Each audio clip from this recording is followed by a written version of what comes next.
ભૌતિક વિજ્ઞાનમાં આપણે ચેપ્ટર 3 ભણી રહ્યા છીએ, સુરેખ પથ પર ગતિ. એનો આજે 11મો સેશન છે. આજે આપણે કેટલાક દાખલાઓની ચર્ચા કરવાની છે. ઓકે, તો એ દાખલાઓની આપણે ચર્ચા સ્ટાર્ટ કરીએ એની પહેલાં એક યાદ રાખો કરીને એક નાનો મસ્તો પોઈન્ટ આપણે યાદ રાખવાનો છે, બરાબર? તો એ પોઈન્ટ જુઓ. પહેલાં તો સમજો કે આપણે આવું ભણી ગયા છીએ આગળના સેશનમાં કે સરેરાશ ઝડપ is greater than or equal to સરેરાશ વેગનું મૂલ્ય, બરાબર?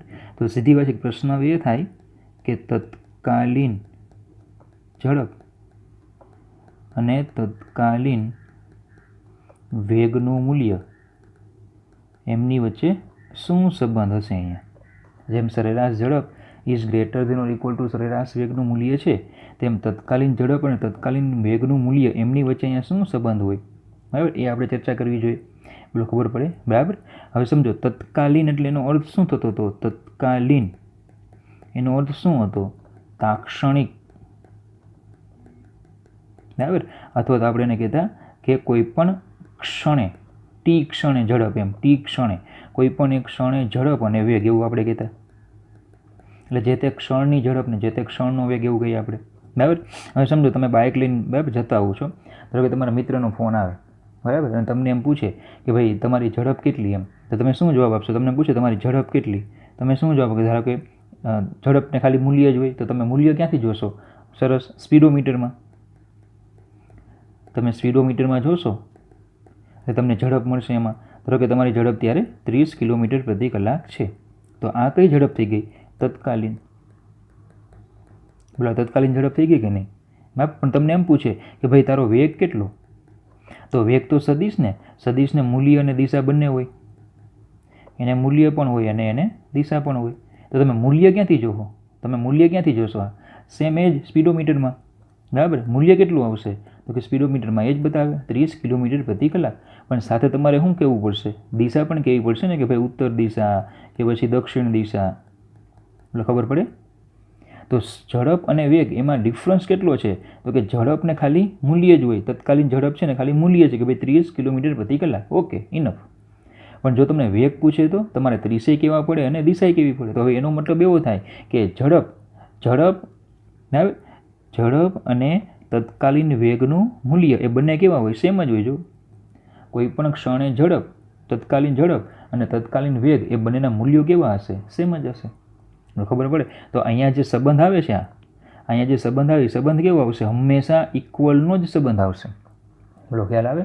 હંમેશા એ સંબંધ કેવો હશે? ઇક્વલ ટુ જ હોય, બરાબર? તો આ તમારે વસ્તુ યાદ રાખવાની છે કે સરેરાશ ઝડપ is greater than or equal to સરેરાશ વેગનું મૂલ્ય હોય, પણ તત્કાલીન ઝડપ ઇક્વલ ટુ તત્કાલીન વેગનું મૂલ્ય હોય. ઓકે, ચલો બીજી એક રીતે સમજાવું કે સમજો કે આપણે સરેરાશ ઝડપ જ્યારે વ્યાખ્યાયિત કરીએ છીએ, સરેરાશ ઝડપ વ્યાખ્યાયિત કરીએ છીએ તો આપણે કેનો ઉલ્લેખ કરીએ છીએ? પથ લંબાઈનો, બરાબર? અને સરેરાશ વેગ જ્યારે વ્યાખ્યાયિત કરીએ છીએ ત્યારે શેનો ઉલ્લેખ કરીએ છીએ? સ્થાનાંતરનો, બરાબર? પથ લંબાઈના છેદમાં સમય અને સ્થાનાંતરના છેદમાં સમય, આવો આપણે ઉલ્લેખ કરીએ છીએ કે નહીં?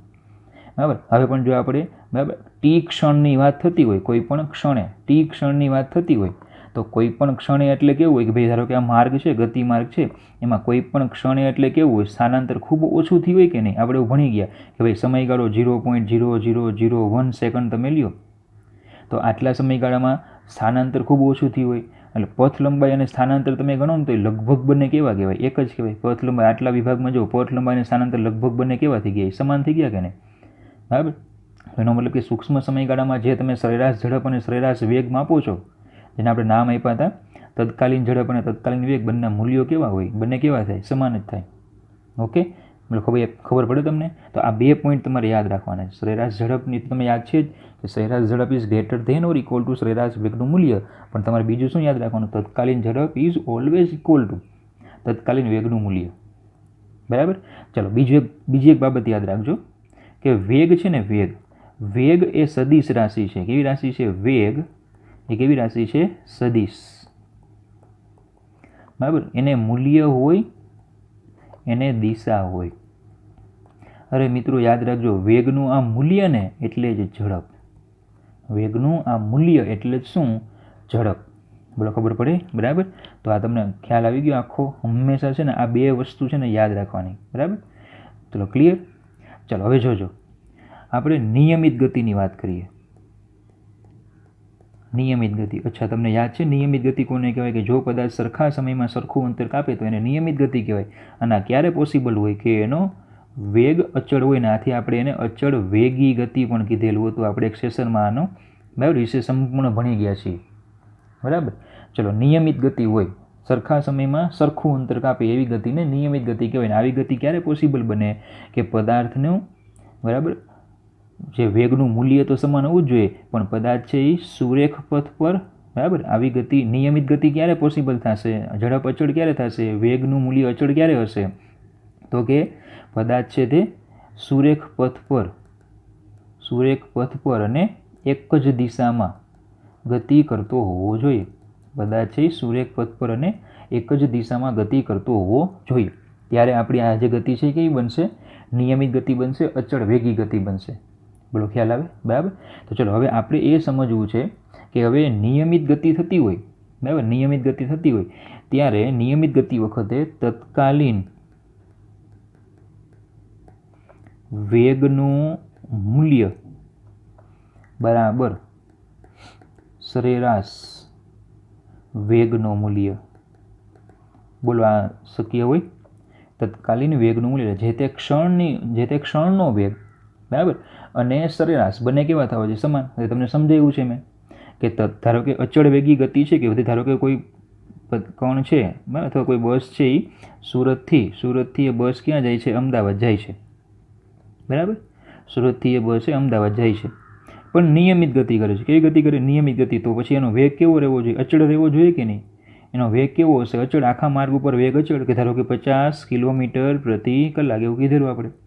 તો આખા સુરતથી સ્ટાર્ટ કરીને અમદાવાદ સુધીનો આખા માર્ગ જે છે એમાં એનો વેગ કેવો રહેવો જોઈએ? 50 કિલોમીટર પ્રતિ કલાક રહેવો જોઈએ.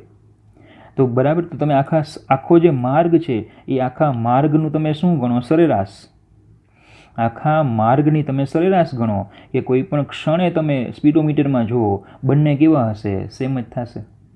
બરાબર. કારણ કે વેગ કેવો છે? શું નામ શું છે આ ગતિનું? અચળ વેગી ગતિ. એટલે તત્કાલીન વેગનું મૂલ્ય અને સરેરાશ વેગનું મૂલ્ય બંને હંમેશા સમાન હોય. ક્લિયર? ચલો સેમ એ જ રીતે આપણે શું કીધું અહીંયા કે ભાઈ વેગ જે છે, વેગ એ સદિશ રાશિ, વેગનું મૂલ્ય એટલે શું? ઝડપ. તો આ તત્કાલીન વેગનું મૂલ્ય એટલે શું થાય? તત્કાલીન ઝડપ. અને સરેરાશ વેગનું મૂલ્ય એટલે શું થશે? સરેરાશ ઝડપ. બંને કેવા થાય? ઇક્વલ. બરાબર. તો આ બીજા પોઈન્ટ થઈ ગયા. બરાબર. તો આ પોઈન્ટ તમારે યાદ રાખવાના. એક અહીંયા આ પોઈન્ટ થઈ ગયો. તો ચલો ટોટલ કેટલા પોઈન્ટ થઈ ગયા? 5. ઓકે. સરેરાશ ઝડપ is greater than or equal to સરેરાશ વેગનું મૂલ્ય અને તત્કાલીન ઝડપ ઇક્વલ ટુ તત્કાલીન વેગનું મૂલ્ય. તત્કાલીનમાં સંબંધ હંમેશા કેવો હોય? ઇક્વલ જ હોય. બરાબર. આ સરેરાશનો સંબંધ, આ તત્કાલીનનો. અને જો નિયમિત ગતિ હોય, અચળ વેગી ગતિ હોય તો તત્કાલીન અને સરેરાશ સમાન થાય. ક્લિયર? જો નિયમિત ગતિ હોય, અચળ વેગી ગતિ હોય તો તત્કાલીન અને સરેરાશ એ બંને કેવા થાય? સમાન થાય. પછી ઝડપ હોય કે વેગ. ઓકે. બરાબર. ચાલો. અને પછી આ યાદ રાખવાનું, વેગ સદિશ રાશિ, એનું મૂલ્ય એટલે જ ઝડપ. વેગ સદિશ રાશિ, વેગનું મૂલ્ય એટલે જ ઝડપ. ઓકે. તો જો આટલું પોઈન્ટ તમારે યાદ રાખવાના છે. સરેરાશ ઝડપ greater than or equal to સરેરાશ વેગનું મૂલ્ય, તત્કાલીન ઝડપ ઇક્વલ ટુ તત્કાલીન વેગનું મૂલ્ય, નિયમિત ગતિ અચળ વેગી ગતિ હોય તો તત્કાલીન વેગનું મૂલ્ય બરાબર સરેરાશ વેગનું મૂલ્ય અને તત્કાલીન ઝડપ બરાબર સરેરાશ ઝડપ. ઓકે. બરાબર. ચાલો આગળ વધીએ. તો દાખલા તરફ આપણે જઈએ છીએ. દાખલા આપણે ગણવાના હતા. બરાબર. ઉદાહરણ છે 3.2. પણ એની પહેલાં તમને યાદ છે કે ભાઈ આપણે વિકલનમાં ભણી ગયા હતા, વિકલન ટોપિક ભણી ગયા હતા. તો વિકલનમાં આપણે શું ભણી ગયા હતા કે એક્સનું ટીની સાપેક્ષે વિકલન કરો એટલે તમને શું મળશે? વેગ મળશે. આપણે આવું સૂત્ર ભણી ગયા હતા. થોડું જરાક યાદ કરી લઈએ ફરી પાછું. બરાબર. આપણે આવું ભણી ગયા હતા કે v equal to dx by dt. બરાબર. એક્સનું ટી સાપેક્ષે વિકલન એટલે વેગ. અને જો સરેરાશ વેગ જોતો હોય તો delta x by delta t, સ્થાનાંતરના છેદમાં સમય. ઓકે. બરાબર. અને તમને બીજું પણ યાદ આવવું જોઈએ કે ભાઈ d by dx of x raise to n, d by dx of x raise to n equal to n આગળ એક ઘાત ઓછી એન એક્સની n-1. બરાબર. તો આટલો પોઈન્ટ તમને છે યાદ હોવો જોઈએ. બરાબર. તો ચલો આપણે હવે આગળ વધીએ. રકમ જો એક્સ અક્ષને અનુલક્ષીને ગતિ કરતા એક પદાર્થનું સ્થાન x = a + bt² વડે દર્શાવ્યું. તમને કીધેલું મેં કે તમને જ્યારે પણ તત્કાલીન વેગ કહેશે ને ત્યારે તમને કોષ્ટક નહીં આપે. આપણે કોષ્ટક ભણી ગયા હતા, યાદ છે? તમને કોષ્ટક નહીં આપે, તમને સૂત્ર આપશે. બરાબર. તો દાખલાની શરૂઆત છે ને ત્યાંથી જ થશે. તો જો અહીં x = a + bt² તમને આપ્યું છે. બરાબર. બીજું તમને એ કીધું છે કે જ્યાં a = 8.5 અને b = 2.5 મીટર/સેકન્ડ-2. બરાબર. ચલો તો હવે a અને b ની તમને કિંમત આપી. બરાબર. તો a અને b ની જે કિંમત છે એ કિંમતો તમે આ સમીકરણમાં મૂકી દો એટલે તમને ફાઇનલ સમીકરણ મળે. ચલો a કેટલા મૂકવાના? 8.5 વત્તા b. બરાબર. b કેટલા મૂકવાના? 2.5 t². બરાબર. a અને b ની કિંમત મૂકશે એટલે આપણને ફાઇનલ સમીકરણ મળી જાય. બરાબર. ચલો ટીનું માપન સેકન્ડમાં લેવાનું. t = 0 સમયે વેગ કેટલો? ચલો આ પહેલો આપણો પ્રશ્ન. t = 0 સમયે વેગ ગોતવાનો. અને આ બીજો પ્રશ્ન 2 સેકન્ડ અને 4 સેકન્ડની વચ્ચે સરેરાશ વેગ કેટલો? તો બે પ્રશ્નો છે. t = 0 સમયે વેગ. ચલો જોજો, તમને એવું કીધેલું મેં કે વેગ એટલું વેગ લખ્યું હોય, એટલું ઝડપ લખ્યું હોય ને તો એ તત્કાલીન હોય. ઓકે, એટલું વેગ કે એટલું ઝડપ હોય તો શું હોય? તત્કાલીન હોય. અને તત્કાલીન વેગ તમારે જોતો હોય, બરાબર, વેગ t = 0 સમયે વેગ એટલે તત્કાલીન વેગ, ને તત્કાલીન વેગ v = dx/dt. ઓકે, તત્કાલીન વેગ v = dx/dt. ચલો v = d/dt ઓફ x નું સમીકરણ મૂકી દેવાનું. x નું સમીકરણ આ છે ને, આ x નું સમીકરણ અહીંયા મૂકી દેવાનું. બરાબર. તો જો શું આવશે? 8.5 વત્તા 2.5 t². ઓકે. ચલો વિકલન યાદ છે? શું સૂત્ર હતું?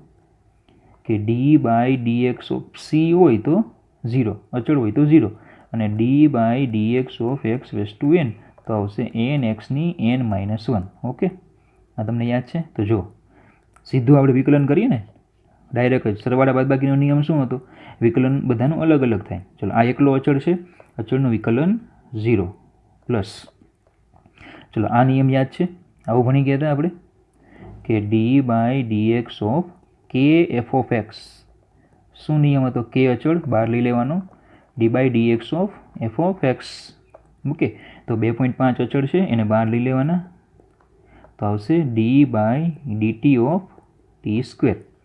ચલો v = આ 2.5 ગુણ્યા, ચલો t² વિકલન, અહીંયા t સેવું એમ જ છે ને, જો અહીંયા x ને અહીંયા x, તો અહીંયા t ને અહીંયા t, બંને જગ્યાએ t જ છે, તો પછી ઘાત આગળ, બગડો આગળ, 1 ઘાત ઓછી 2 - 1. તો v = 2.5 ગુણ્યા 2 કરશું એટલે 5t, અહીંયા 1 ઘાત થશે, 2 - 1 એટલે 1 વધે. અને કયા સમયે વેગ કીધો છે? જુઓ તો કયા સમયે વેગ કીધો છે? 0 સમયે કીધો છે કે નહીં? તો અહીંયા 0 મૂકી દેવાના એટલે v = 0 મીટર/સેકન્ડ-1. બરાબર. 0 સમયે વેગ કીધો છે તો આપણે ત્યાં 0 મૂકી દઈએ એટલે v = 0 મીટર/સેકન્ડ-1. બરાબર. આ પહેલું આવી ગયું.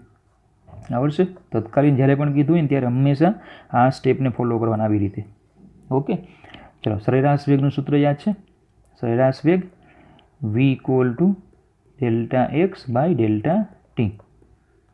બરાબર. સરેરાશ વેગ v = Δx/Δt. હવે સમજો, Δx એટલે સ્થાનાંતર. તો તમને સમયગાળો કેટલો આપ્યો? 2 થી 4 સેકન્ડ આપ્યો કે નહીં?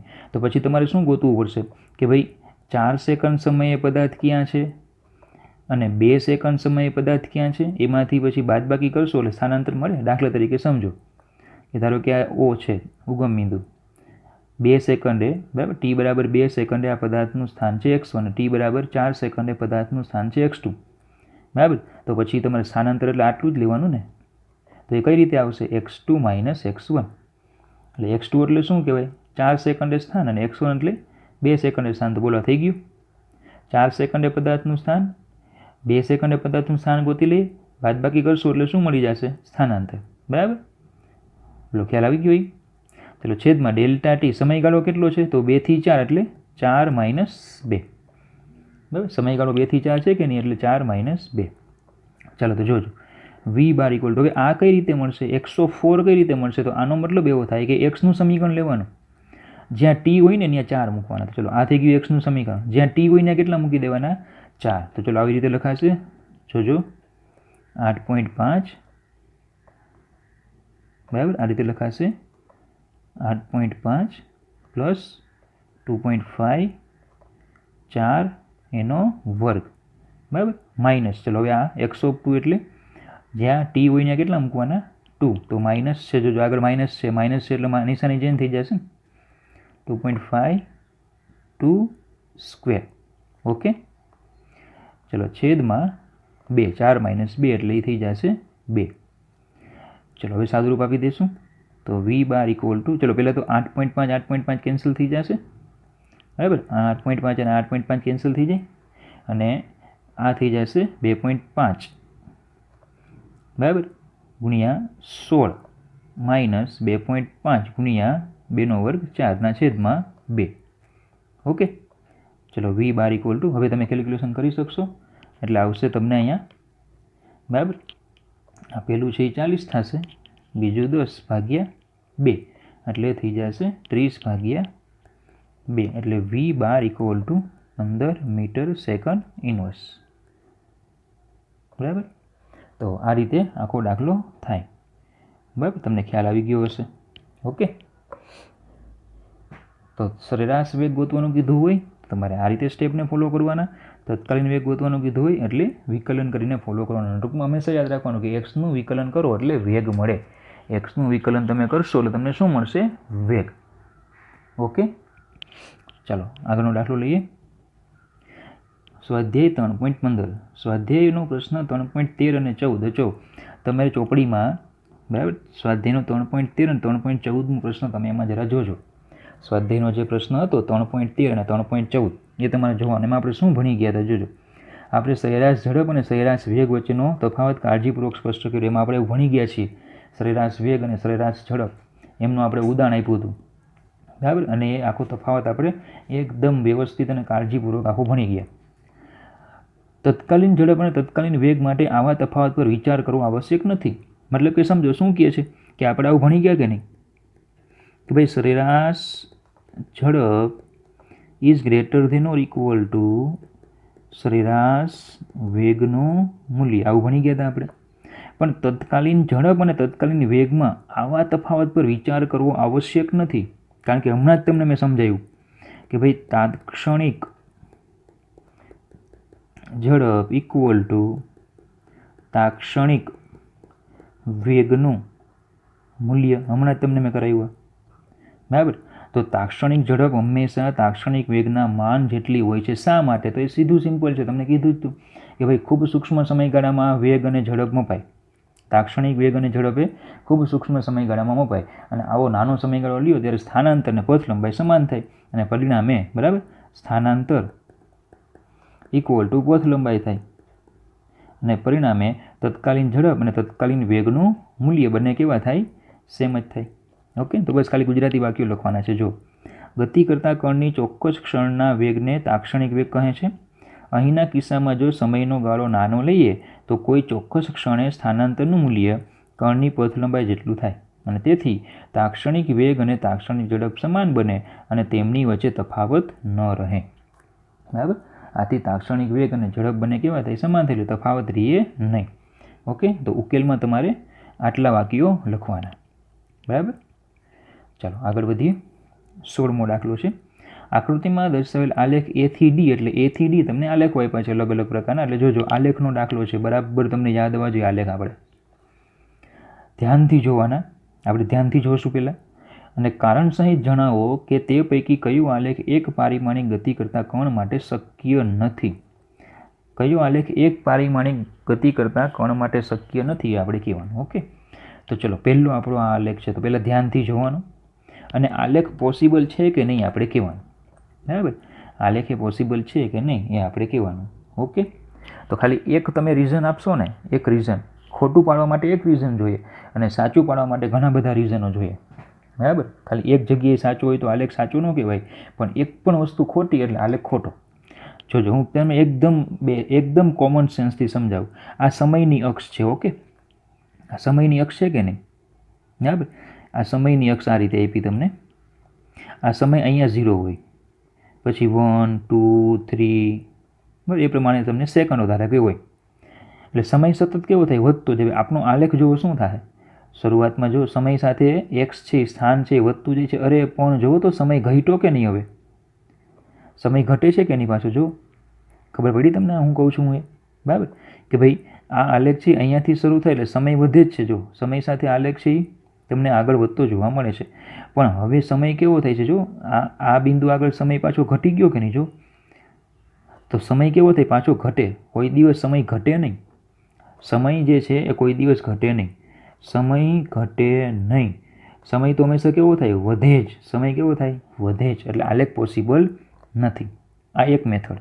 ઓકે, ચલો બીજું પણ તમે આ રીતે દર્શાવી શકો કે ભાઈ આ એક સમય હું લઉં, ધારો કે T1 સમય છે અને T1 સમયથી હું બરાબર હું આ રીતે લંબ દોરું, હું આ રીતે આલેખ ઉપર આ રીતે હું લંબ દોરું બરાબર. તો હવે સમજો મને છે ને 2 સ્થાન મળે. જોવો તો એક્સના 2 સ્થાન મળે. એક આ મળે અને એક જો આ મળે. એનો મતલબ કે એક જ સમય પદાર્થ 2 સ્થાને છે. બોલો આવું શક્ય હોય? તમને આવું સમજાયું તો આપણે આવો આલેખ ભણી ગયા હતા કે નહીં? એક્સયુટીમાં આવો આલેખ ભણી ગયા હતા કે એક જ સમય પદાર્થ 2 સ્થાને. આવું શક્ય નથી. એ તો ભગવાન કે ભૂત હોય કે જે એક જ સમય 2 સ્થાને દેખાય. ઓકે, તો બોલો આ પણ પોસિબલ નથી. તો તમને મેં 2 કારણ આપ્યા બરાબર. તમે કોઈ પણ કારણ લખી શકતો. તો જો મેં આવું લીધું છે કે આલેખમાં એક જ ક્ષણે કણના 2 સ્થાન દર્શાવેલ છે જે એક પારિમાણિક ગતિ માટે શક્ય નથી. એક જ ક્ષણે 2 સ્થાન એક પારિમાણિક ગતિમાં એવું પોસિબલ હોય નહીં બરાબર. ચલો બીજો, ચલો જોવો આ આલેખને જોવો ધ્યાનથી. વેગ વિરુદ્ધ સમયનો આલેખ છે બરાબર. V વિરુદ્ધ T એનો આલેખ છે. તો પોસિબલ છે કે નહીં તે જો. તો સમજો અહીંયા તીર માર્યું છે. જોવો તો એનો મતલબ કે આલેખ ધારો કે અહીંયાથી સ્ટાર્ટ કરું તો આ રીતે વેગ ઘટતો જાય સમય સાથે. અરે પણ પછી સમય પાછો જુઓ ને આમ આ બાજુ આવ્યો સમય. સમય પાછો નેગેટિવ થયો. હું ઘટ્યો. હમણાં તમને આગળ કીધું સમય કોઈ દિવસ ઘટે નહીં. સમય ઘટે નહીં, એ તો વધે જ. એટલે આલેખ શક્ય નથી. આ એક મેથડ બરાબર. બીજી રીતે લેજો. હું એક જ સમય લઉં, ધારો કે T1. તો T1 સમયે પદાર્થનો વેગ અહીંયા આટલો છે, અહીંયા પદાર્થનો વેગ આટલો છે. જો T1 સમયે અહીંયા પણ વેગ છે, અહીંયા પણ વેગ છે. એક જ સમયે પદાર્થના 2 વેગ છે. એક જ સમયે એક પારિમાણિક ગતિમાં એક જ સમયે 2 વેગ શક્ય નથી. કે ભાઈ પદાર્થ છે એ 30ની સ્પીડથી ને જાય છે અને 40ની સ્પીડથી થાય છે. આવું શક્ય નથી. જો આલેખમાં એક જ સમયે વેગની ધન અને ઋણ દિશા દર્શાવેલ છે જે એક પારિમાણિક ગતિ માટે શક્ય નથી. ઓકે, ચલો જો આ જો ઝડપ વિરુદ્ધ સમય આપ્યો છે. અચ્છા, આપણે આવું ભણી ગયા છીએ કે ઝડપ હંમેશા ધન હોય. ઝડપ હંમેશા ધન હોય, યાદ છે? કારણ કે પથ લંબાઈ હંમેશા ધન હોય. તો પણ અહીંયા તો જોવો તો આ જોવો તો નીચે ઉપર બધી પોઝિટિવ હોય તો નીચે નેગેટિવ હોય કે નહીં? તો જો આ વિભાગ જોવો તો નેગેટિવ આવ્યો ને. ઝડપ કોઈ દિવસ ઋણ હોય નહીં. એટલે આલેખ શક્ય નથી. ચલો આલેખમાં ઝડપ ઋણ દર્શાવેલ છે જે શક્ય નથી. ઓકે, ચોથું પથ લંબાઈ છે. જો પથ લંબાઈ, તો પથ લંબાઈ પહેલાં વધે ઘટે. અચ્છા, પથ લંબાઈ કોઈ દિવસ ઘટે થોડી. પથ લંબાઈ તો હંમેશા વધે જ. સરવાળો જ થાય ને. કોઈ કણ છે એ ગતિ માર્ગ છે આ એનો. અહીંયાથી સ્ટાર્ટ કરે એ અહીંયા ગયા રાખે બરાબર. એક બિંદુથી શરૂઆત કરે છે, અહીંયાથી શરૂઆત કરે છે, આમ જાય છે, અહીંયા પહોંચી ગયો, પાછો રિટર્ન આવ્યો. તો પણ પથ લંબાઈમાં તો સરવાળો જ થાય ને. એમાં કોઈ દિવસ બાદબાકી થાય નહીં. એટલે પથ લંબાઈ કોઈ દિવસ ઘટે નહીં. પથ લંબાઈ તો શું થશે? એ તો વધતી જ જાય. પથ લંબાઈ હંમેશા શું થાય? વધતી જ જાય. પથ લંબાઈ ઘટે નહીં. એટલે આલેખ આપણો શક્ય નથી. ઓકે, જો આલેખમાં પથ લંબાઈ સમય સાથે વધતી અને ઘટતી દર્શાવેલ છે. પથ લંબાઈ સમય સાથે ઘટે નહીં, કદી ઘટે નહીં, જે શક્ય નથી. ઓકે, ચાલો તો એટલા આલેખો હતા. નવો આલેખ લઈએ અહીંયા. આકૃતિમાં તમને એક પારિમાણિક ગતિ કરતા આકૃતિમાં આપેલ આકૃતિમાં એક પારિમાણિક ગતિ કરતા કણ માટેનો એક્સયુટીનો આલેખ દર્શાવેલ છે, જેમાં 3 સમાન સમયગાળા દર્શાવેલા છે. હવે સમયગાળા કયા? તો કે આ જે છે ને બ્લેક કલરના એ છે ને સમયગાળાઓ છે. આ જે સમયગાળાઓ છે ને આ જે છે ને એ 3 સમયગાળા છે. આ પહેલો સમયગાળો આટલો, આ બીજો આટલો સમયગાળો, આ ત્રીજો આટલો સમયગાળો. ઓકે, કયા સમયગાળા માટે સરેરાશ વેગનું મૂલ્ય સૌથી વધુ હોય? બરાબર, આ પહેલો પ્રશ્ન છે આપણો. કયા સમયગાળા માટે સરેરાશ વેગનું મૂલ્ય સૌથી વધારે હોય? એટલે આ પહેલો પ્રશ્ન. ચલો, અને કયા સમયગાળા માટે તે સૌથી ઓછી હશે? તો આપણે બંને જવાબ એક સાથે આપશું. બીજો પ્રશ્ન છે, દરેક સમયગાળાને અનુરૂપ સરેરાશ વેગના ચિહ્નો આપો. દરેક સમયગાળો જે છે એને અનુરૂપ તમારે સરેરાશ વેગના ચિહ્નો આપવાના, બરાબર. ચલો તો જોજો, પહેલાં તો સરેરાશ વેગ. તમને x√t નો આલેખ આપ્યો છે, x√t નો આલેખ. x√t ના આલેખ ઉપરથી વેગ કઈ રીતે મળે તો આપણે ભણી ગયા છીએ. x√t ના આલેખનો ઢાળ આપણને શું આપશે? સરેરાશ વેગ આપે, બરાબર. તો જ્યાં ઢાળ વધારે હશે ત્યાં સરેરાશ વેગનું મૂલ્ય વધારે હશે, અને જ્યાં ઢાળ ઓછું હશે ત્યાં સરેરાશ વેગનું મૂલ્ય ઓછું હશે, બરાબર. તો જો પહેલાં વાક્ય લખવાનું હોય, x√t ના આલેખનો ઢાળ સૂક્ષ્મ સમયગાળા માટે સરેરાશ વેગનું મૂલ્ય આપે છે, તેથી ઢાળનું મૂલ્ય જ્યાં વધારે ત્યાં સરેરાશ ઝડપ વધારે. તો હવે સમજો, ઢાળ ગોતવા આપણે શું કરવું પડે કે તમને એવું કીધેલું કે જો આલેખ વક્ર હોય ને તો સ્પર્શક દોરવાનો. સ્પર્શક તમે દોરશો તમને શું મળી જશે? ઢાળ મળી જશે. ઓકે, તો જો આપણે અહીંયા છે ને સ્પર્શક દોરવાનું કે ભાઈ પહેલો સમયગાળો છે ત્યાં આ રીતે, બરાબર. આ જે પહેલો સમયગાળો છે, આ પહેલો સમયગાળો છે કે નહીં, તેમાં આલેખમાં આ રીતે તમારે એક સ્પર્શક દોરવાનો. સેમ બીજો સમયગાળો છે ત્યાં આલેખમાં આ રીતે સ્પર્શક દોરવાનો. આ ત્રીજો સમયગાળો છે ત્યાં આલેખમાં આ રીતે સ્પર્શક દોરવાનો. ઓકે, હવે એનો તમારે ઢાળ જોવાનો. તો જો આમાં ખૂણો અહીંયા આ આવશે, આમાં ખૂણો આ આવશે, આમાં ખૂણો આ આવશે, એક્સ અક્ષની ધન દિશા સાથે વિષમ ઘડીમાં, બરાબર. તો જો ખૂણો મોટો ત્યાં ઢાળ મોટો ને ત્યાં ઝડપ વધારે. તો સીધી વાત છે કે આ 1, 2 અને 3માં ખૂણા જો ક્યાં ખૂણો મોટો છે? આ છે. તો ત્રીજામાં સરેરાશ ઝડપ સૌથી વધુ, અને સૌથી ઓછું ક્યાં હશે? બીજામાં હશે સરેરાશ ઝડપ સૌથી ઓછી, બરાબર. સરેરાશ ઝડપ સૌથી ઓછી. Okay, clear? એકદમ સિમ્પલ છે. જો ત્રીજા ગાળામાં સરેરાશ વેગ સૌથી વધુ હશે, કારણ કે ત્રીજા ગાળામાં x√t ના આલેખનો ઢાળ વધારે છે, બરાબર. સરેરાશ વેગનું મૂલ્ય, અહીંયા શબ્દ લખવો છે, સરેરાશ વેગનું મૂલ્ય, બરાબર, કારણ કે આપણે સરેરાશ વેગનું મૂલ્ય એવું રકમમાં આપ્યું છે. ચાલો એ તમે શબ્દ એડ કરી દેજો. ચલો બીજું, બીજા ગાળામાં સરેરાશ વેગનું મૂલ્ય સૌથી ઓછું છે, બરાબર, કારણ કે બીજા ગાળામાં x√t ના આલેખનો ઢાળ ઓછો છે. ક્લિયર? આ પહેલો જવાબ તમને ખબર પડી ગઈ, બરાબર. ચલો બીજો જવાબ લઈએ. પ્રશ્ન આવો હતો બીજામાં, દરેક સમયગાળાને અનુરૂપ સરેરાશ વેગના ચિહ્નો આપો. જે તે 3 સમયગાળાઓ છે એને અનુરૂપ આપણે શું કહેવાનું છે? એના ચિહ્નો, વેગનો ધન કે ઋણ એવું આપણે કહેવાનું છે. ઓકે, તો ચલો એ તો ખૂણા ઉપરથી મળે, એટલે ફરી પાછું આપણે શું દોરવું પડશે? અહીંયા ઢાળ દોરવા પડે. તમારે તો આકૃતિ એક જ વખત દોરવાની, હું ફરીથી અહીંયા તમને ઢાળ દોરીને બતાવું છું.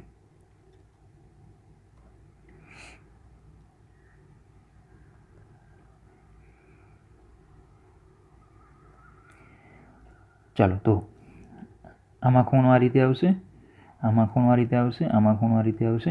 અચ્છા, તમે આવું યાદ છે કે θ 90 ઢાળ કેવો?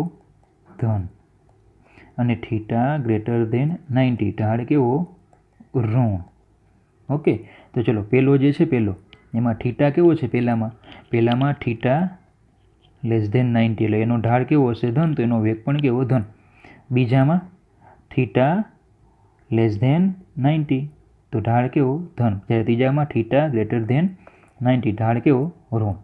ઓકે, તો ઢાળ ધન ત્યાં સરેરાશ વેગ ધન, અને ઢાળ ઋણ ત્યાં સરેરાશ વેગ પણ ઋણ, બરાબર. તો જો પહેલા અને બીજા ગાળામાં સરેરાશ વેગના મૂલ્યો ધન છે, કારણ કે પ્રથમ અને બીજા ગાળામાં x√t ના આલેખનો ઢાળ ધન મળે છે. જ્યારે ત્રીજા ગાળામાં ઋણ છે, કારણ કે ત્રીજા ગાળામાં x√t ના આલેખનો ઢાળ કેવો મળે છે? ઋણ.